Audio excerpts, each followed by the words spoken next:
I was like, he better be smiling or at least, maybe a little sleepy. Hopefully, had an adult beverage or two covering a team that finally won a World Series. Evan Grant from the Dallas Morning News joining us right now. Evan, have at it, man. What do you have to say for yourself and what you just saw this year? It was pretty amazing, guys. It really was. I think I've been covering baseball 30 plus years, and to finally actually cover a team that went wire to wire and won a world championship was it was a fun ride. This team, there were a lot of times that it was easy to think this team was done with the number of injuries that they had, the September that they went through, and the road they were going to have to take in the playoffs. And they just seemed to be up to every challenge. They really did. It's just remarkable to me that a team went 11-0 in the postseason. I just can't. It's still hard to fathom. I watched every game, and it's still hard to fathom that a team could do that. Evan, so Scott has this narrative that, writers and people that cover the team, they don't root for the team. Well, thank you for squashing that by saying we finally won the World Series. I can't believe that I was a part of this. So thank you for squashing the narrative. I know you're a Rangers fan deep down. You want them to be good. So thank you, Evan. I didn't say we. I think I said I got the covered. I don't think I said I was a part of the team. But AJ, I'm always happy to fit into your narrative, whatever it may be. Uh, I will say this: Chris Young did kind of like hug me in the middle of the field last night, and I just felt like a big moppet there while he was hugging me. I wasn't sure what to do. So did you both open champagne? Did you pop a bottle and pour it on yourself? No, there was no bottle popping on my part. I did get doused a little bit, but I think more of my friends in the clubhouse, like Emily Jones and Jared Sandler from the radio network, they got it a lot worse than I did. But hey, listen, it's fun to cover a World Series team. I work for the people out here who want to read about this team. I know that they're Ranger fans, and I know that they want to see this team win. And so to see the joy walking around the street in Phoenix on the way back to the hotel, seeing the people that I saw in the stadium last night wearing Ranger uniforms. And listen, I want to give a special shout out because on the field after the game last night, ran into Kip Fagg, the scouting director, and Mike Grouse, who's the scout who signed Ian Kinsler, the scout who signed Travis Hafner, and they're the two longest employees in baseball operations with the Rangers. And those guys have been there over 30 years. They've been through it. They've been through the really hard times. And to see the pride and the joy and the level of contentment on their faces was really something special for me. Will you cover another World Series championship with this team? Do they have an opportunity, or will they go back again, or will the narrative of the September, they were able to get back from that narrative? Things had to line up. I know they went 11-0 and on the road, but will you cover another World Series championship in Texas? Hey, Eric, right? Winning championships is hard, right? That's what I tell people all the time. I think this team is in position to contend for a very long time. I think Chris Young has made it clear he didn't want to just win the first world championship in Texas. He wanted to win multiples. They don't have a lot of free agents coming off of this roster. They should hopefully get a healthy Max Scherzer next year. By the end of the year, they should get a healthy Jacob deGrom. You take that into the playoffs, and if those guys' innings are pretty well managed, you're going to be in good shape. And that's not to mention Nathan Eovaldi, who set a record for most wins by a starter in this playoff run. But everything does have to line up. You do have to avoid injuries. You do have to avoid some bad stumbles. What I saw a nucleus of really good talent. The free agents that they signed in Marcus Semien and Corey Seager, they are rock solid. The young players that they have coming through, Josh Young, Evan Carter, Jonah Heim, those guys are pretty talented. If the Rangers start to develop a little bit of pitching from their own farm system, and that's been the one place they have lacked, I think this organization is going to have the ability to both develop and grow their own talent. And I think they showed this year that they've got the money to spend on free agents if they need to finish something out. think the one thing they're going to have to do this offseason to really address is they probably do need to bolster the bullpen a little bit. I do think Jose Leclerc and Josh Sborz did absolutely incredible work during the postseason, but those were two guys that over the course of the regular season, you didn't know exactly what you were getting from week to week. So, Evan, I feel like about half the ownership groups care first about winning and then making money second, and half it's probably about flipped. I feel like more than ever, there are, people in our game that are rooting really hard for certain situations. They don't want the Mets, Padres, Rangers, teams like that to succeed for what they do. And, it makes their ball club look cheap because they don't get to profit as much if they have to spend on players, and that turns into winning. I'm curious what this will do to the sport in your mind, if anything. Will it change anything in the sport? Because it was a fun narrative for many teams to be able to be like, well, most free agents don't really work out and don't lead to anything. Okay, Max Scherzer, and you just didn't have a lot of great examples. And there were many examples of like the Cano, Pujols type signings that really didn't lead to much and cost teams a ton of money. Corey Seager and Marcus Semien flat out worked out for this team. And yes, there are a number of other signings. Some worked out, some didn't. But just looking at those two and how they bought a middle infield, that gives them as much stability as it does, and players that are in the prime of their career leading to a World Series contender. How do you think that is received within the rest of the industry? Well, I do think, and I'd be interested to hear what Eric and AJ have to say on this, but I do think that the last CBA did put a little bit more incentive on teams to try and compete, and did incentivize winning more than it had been. So I don't know if the Rangers in specific will be the ones that drive the industry, but I do think the industry is cycling back towards, hey, let's try to win here. I think there's incentive right now for Seattle to try and push forward. Certainly, Houston doesn't want to fall behind the Rangers if we're just talking about teams in the division. I don't think the Mets may rebuild over 1 year, but I don't think it's going to be a long-term time where they go without spending. I do think there's incentive to spend. And I do think that, quite frankly, it has been cycling more towards teams that are trying to win and fewer teams that are simply pleading poor. There are teams that do have to make do with a little bit lesser payroll. And if you can be successful that way, hey, great. Tampa Bay is a great example. But the Rays may need to add some pricier pieces to get over that hump and go to the World Series again. They're an example of, like you said, of success, but not a World Series yet. Like you may need that extra priciness. Speaking of prices, who do you see getting locked up first? Adolis, Carter, or Heim?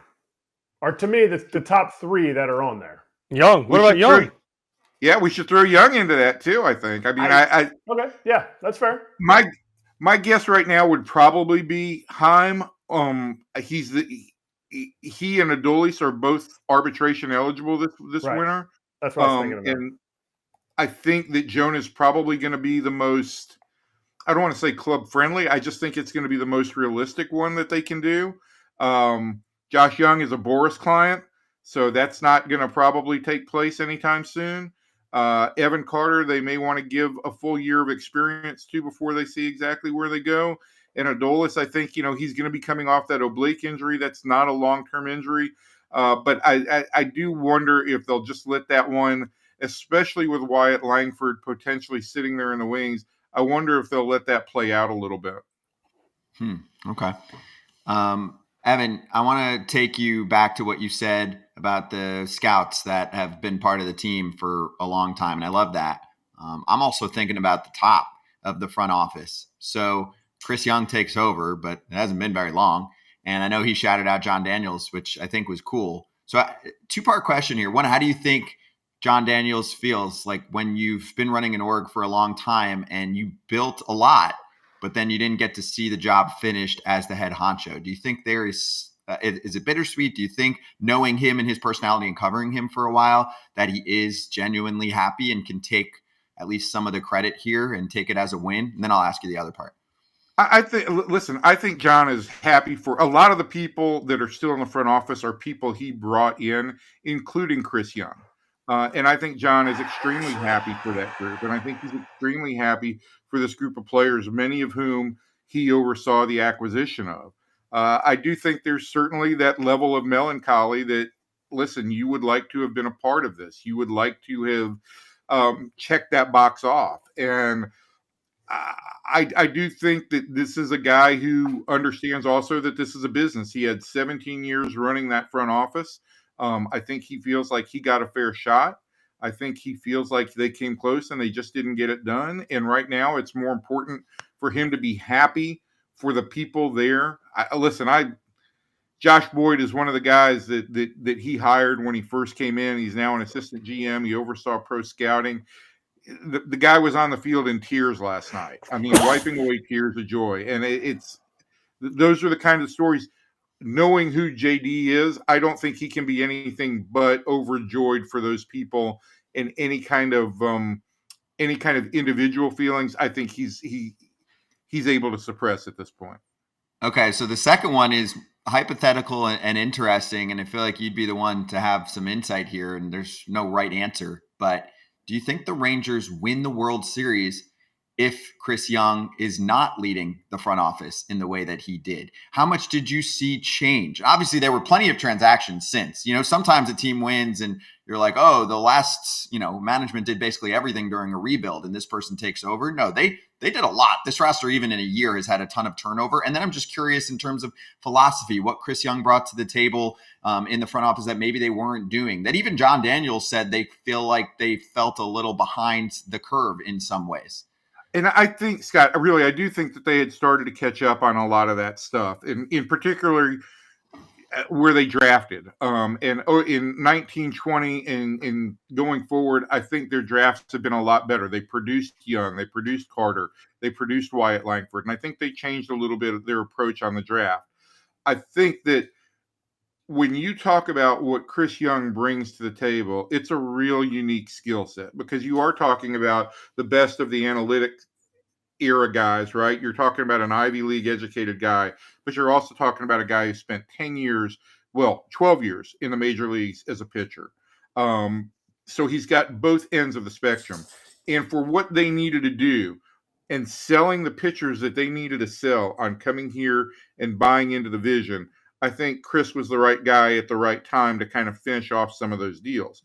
I do think it was also made a little bit easier to sell guys on coming to Texas and pitching when you've got a retractable roof and it's 72 degrees inside all the time. You weren't going to sell Jacob deGrom on that 2 years ago if you didn't have that stadium. So I think that was a big part of it, and that functioned well for Chris as well. I go back to this. I think John and Chris made a really good team. I think Chris is really strong as a visionary, and I think he's put that to use. And I think that this team is positioned to go forward in a very dynamic way. But you're at the outset of your contention window, and Chris's goal is we want to keep this open long term. Everybody's goal is that we want to keep this open long term. It becomes a challenge as Eric just went through. We went through the young guys that are going to be potential extension candidates, go through all the guys that they've got coming up through arbitration, and you go through the number of contracts they've got. It becomes more of a challenge to balance all that. But they are in a great position right now, and I think that there's a lot of baseball that's looking at them, looking at that stadium, looking at the talent that they've got there, looking at what their farm system has produced, and is saying this team does have the ability to be the next kind of dynasty coming out of the American League. My thing is the division is, I would say, underrated, because I actually think the AL West was the best division in baseball this year. And there are arguments to be made for NL East, NL West, AL East, which did not show up in the playoffs this year. I'm almost looking, say, at the end of the season when the Rangers didn't play well against the Mariners. And I'm like, yeah, the Mariners can pitch. I mean, they just throw talented arms with stuff at you over and over. And yeah, they didn't build their offense well enough, and they didn't go for it like the Rangers, and they were punished for that. But between them and what Houston did, obviously the Angels are more of a mid-level team, but at least you're still going up against the best player in baseball. It's not a pushover per se. I just thought the AL West was dominant. Do you feel like you can say confidently that was the best division in baseball without obviously some bias to seeing them more than others? Well, I did see him more than others, but I also thought that, yes, the AL West was underrated, and you did have the defending world champions, and you did have 2 playoff teams because Seattle made the postseason last year. The Mariners rotation might be the best in the American League. It's really good. Travis Jankowski, I kept trying to get guys to give me some kind of insight into what set this team off on such a good road run going into the playoffs. And Travis brought up that the 4 pitchers they faced in Seattle at the end of the year may have dominated them, but they also set them up well to say, if we face these 4 guys, we're not going to face 4 guys any tougher than the group we faced in Seattle. So yeah, Seattle's positioned well too. I do think, you mentioned one thing a second ago about the Rangers going for it, and that's another element I think that needs to be brought up on Chris Young, and having been in a position as a player to have won with Kansas City. And I think he understood just how precious the idea of winning and fully capitalizing on where you were in the course of a season was. They did that with Scherzer and Montgomery. Look what a boon Jordan Montgomery turned out to be for this club. So it's a very strong division. I think it's going to continue to be a strong division. Certainly the A's are doing nothing but piling up top draft picks. And, they seem to cycle through where every six years or so, they end up with a really talented group. So, yeah, I think it's going to be a very strong division, potentially for years to come. I don't know if that's going to sit well with all my East Coast friends, but I think it is a very strong division. Have you seen the ball? Have you seen the final out ball? Eric, I saw it. I haven't seen it in person other than on the field. I think Jonah dropped it right after the call third strike. Then he went back and retrieved it. It was a weird kind of final out. I don't know that Josh Sborz thought that he had actually executed the pitch and got it in the strike zone. And he kind of started to walk back, and then he got the call, and all that set everything off. And I did see the ball kind of pop out there, and I think they went back and retrieved it. But I have not seen the final out ball with my own eyes in the clubhouse. And quite frankly, with as much champagne as was being sprayed down there, I'm not sure that anybody was seeing anything very clearly.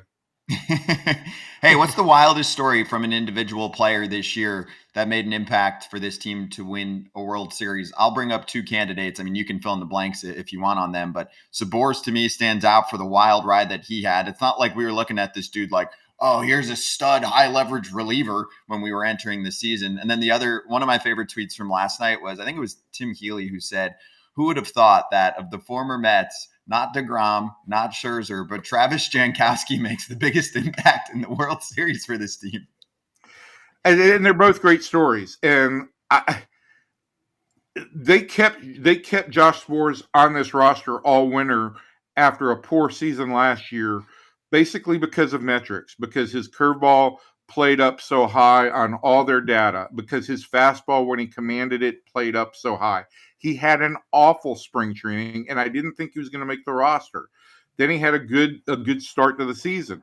Got hurt, came back, struggled.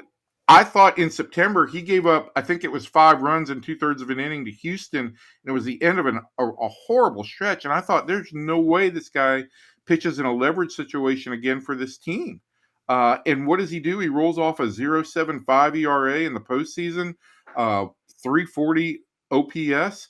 And it is just an example of, how unpredictable bullpens are.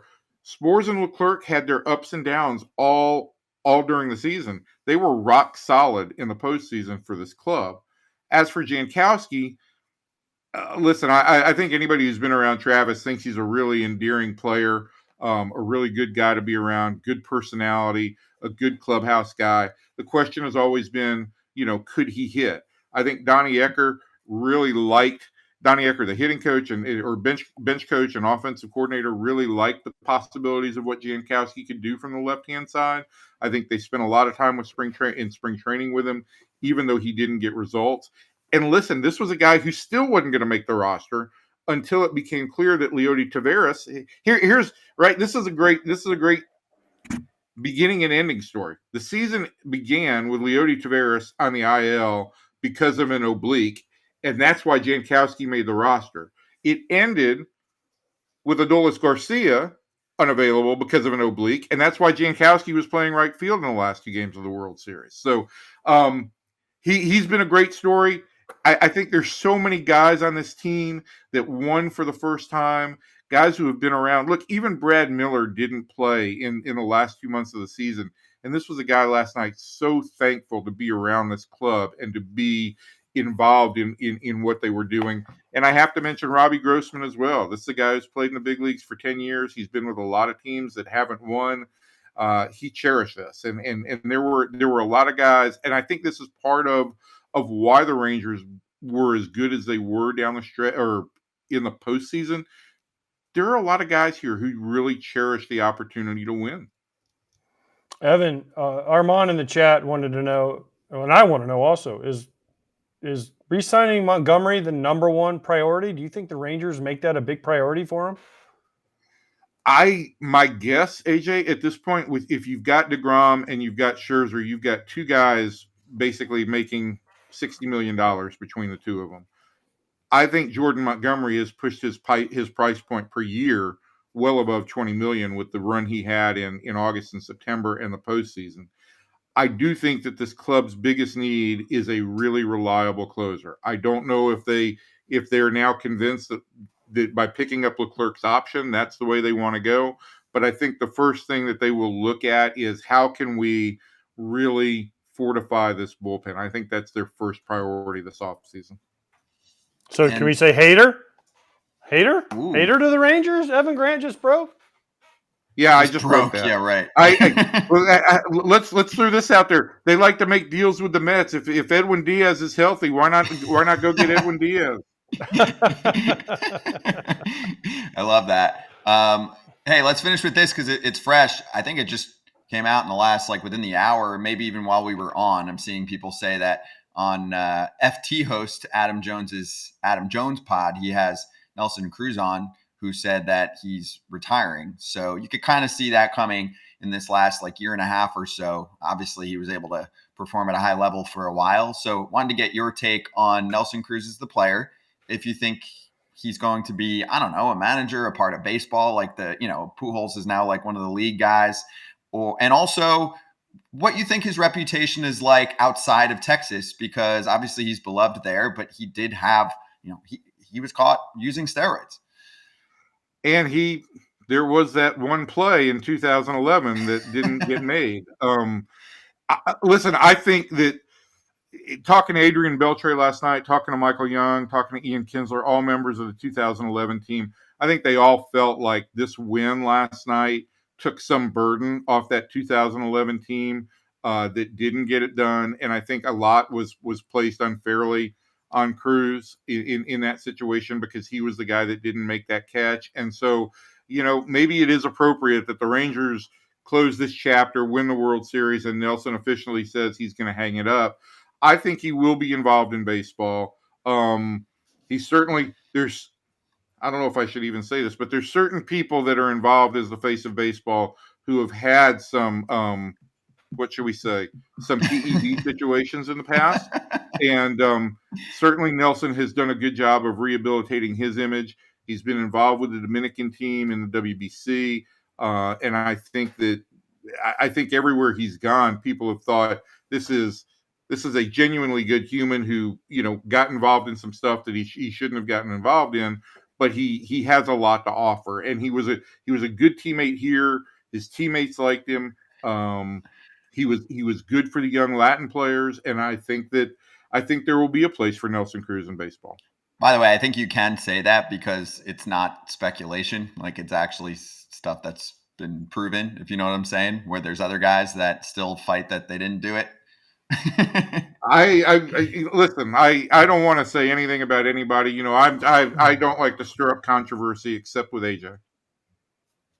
I didn't do steroids, Evan. I'm just saying. Breaking news. If you didn't know, I thought you guys would want to talk about all the hot dogs that these guys decided that they were going to eat on the road over the final month of the season. They got very involved in eating hot dogs for some reason. The Rangers did? The Rangers did, yeah. Mitch Garber told me in Toronto when they were in the throes of despair, guys started eating a bunch of hot dogs off of the roller in the clubhouse there. Oh, And it oh. kind of became a tradition on the road over the rest of the regular and postseason, to the point where they ordered 50 hot dogs on Sunday night to Chase Field from Five Guys, and all chowed down right after their workout. How weird? How like 90s? I thought it was Creed. I thought it was Creed and hot dogs, AJ. Creed and hot So dogs. I asked baby. Josh Schwartz about this after Monday night's game, and I said, "What is it? What is the deal with you guys? Creed and hot dogs?" And he said, "Yeah, we're a strange group." They're not Gen Z, I'll tell you that. Definitely not. Evan, I know that. By the way, I know that the Diamondbacks put out people to block them from the pool. But if I'm the Rangers, I'm like, listen, bro, arrest me. I'm going in that bitch. So I did bring this up, and I said to Michael Young, who was a member of the Dodgers in 2013, right? That was his last year. Yep. That was the group that went and dove in the pool the first time, and I think that they set that standard. And I think that the Diamondbacks very much do not want that to happen again. And I think that the 2013 Dodgers are very proud that they took such measures that the Diamondbacks had to put security out there to keep the Rangers from jumping in the pool. I think everybody was just happy last night to drink their champagne, to toast themselves, and to go on with a job well done. They went back to the hotel. They partied there. I don't know if there was a pool there that they could jump in, but I think they had their fun. Let's put it that way. Yep. That's a good point, though, AJ, because we've talked about it. I mean, Paul Sewald's on the show all the time, and he said, I mean, he's not in charge, obviously, but he's a player. He's like, hey, if they win, they can jump in our pool. Like, they're right, but he's not in charge. No. They were having none of it. I mean, it was the strongest show of security I've seen in a ballpark since, like, the horseback cops in Yankee Stadium after the World Series. And one of the players needed to like sneak through the bullpen, like sneak around through the stands and like cannonball off the top rope or something. But Evan, where are they going to do the parade? Are they going to do it in Arlington? Or are they going to do it in Dallas? It's going to be in Arlington tomorrow. Because it's kind of a weird. It's kind of a weird setup because you have Dallas and Fort Worth, right? And then you have Arlington in the middle. So you can't go from like Dallas to Fort Worth and in Arlington. It would take you 2 days to do that. So it's kind of a weird setup. I want to see how they do it. They're going to do it basically from Six Flags, I think, around all the stadiums. That's basically what the downtown of Arlington looks like, is a bunch of stadiums. So they'll twirl around all the stadiums down there. And then I do think before it's all over with, and look, I think most of the guys are going to get out of here who don't live here this weekend. But I think there will be some degree of a celebration with a smaller group that's still around in Dallas and probably in Fort Worth. But listen, that's the challenge that this club always had, was what would you do if you won? How would you celebrate? How would you involve everybody? It's a problem that they are happy to try and solve right now. All right, so last thing, is there going to be, because when we won in 2005, we had Steve Perry show up, the Journey singer, and we sang Don't Stop Believin'. Are they going to have Creed show up, Scott Stapp, and they're going to sing Higher? They had Scott Stapp and Creed there for game 3 or 4 of the LCS. I don't know if they're coming back in. Look, all I know about that, AJ, is that the Rangers bring Creed back to the public senses, the public sense of domain, and the next thing you hear is Creed starting a 2024 North American tour. So who knows? Maybe they will get them in there. It'll be interesting, but I think that I think they've done enough at this point in time to bring Creed back to the public consciousness.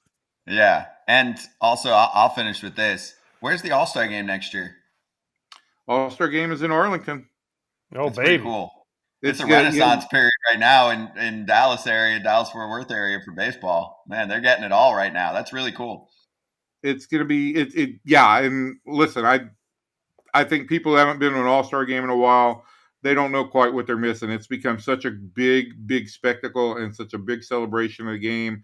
And I think the Rangers are going to hit a home run here because of what they've done this year and brought interest back to the sport here in the Metroplex. We'll be there. We'll be there out there for the Midsummer Classic. Evan, great to see you, dude. Get some rest. Have food for me, Evan. Have food for me, you cheapskate. Not hot dogs. I bought you a giant beef rib the last time. You did. It was like bigger than Scott's head. It was like this big. I will bring you more food. I will bring you a barbecue platter when you get here. Okay. His head's bigger. Well, but your hair is higher. Yeah, my hair is higher. Bochy's an 8 1/8. The Hall of Fame took his hat last night. It's an 8 1/8. They took his hat and all the other stuff, and they put all the other stuff in his hat to take it to the Hall of Fame. They did take, one of the artifacts that they took was they took Will Smith's luggage tag because, as we mentioned, three different World Series teams in 3 different years, and so they thought the appropriate artifact from Will Smith would be his luggage tag. That's true, and also we talked about him earlier. That actually should be their top offseason priority. If you want to win a World Series, it starts with Will Smith. Whatever the hell he does, we'll get him. We're going to get him on soon. So, Evan, really appreciate it, man. Enjoy the ride there, covering the last few days of the celebrating and everything else, and we'll talk again, I'm sure, in the offseason when they sign, Ohtani and everybody else. Peace, guys. Take care. Cheers. Evan Grant, Dallas Morning News. We'll post his Twitter. Great follow, obviously, and some of those clips, too, if you want to watch them back.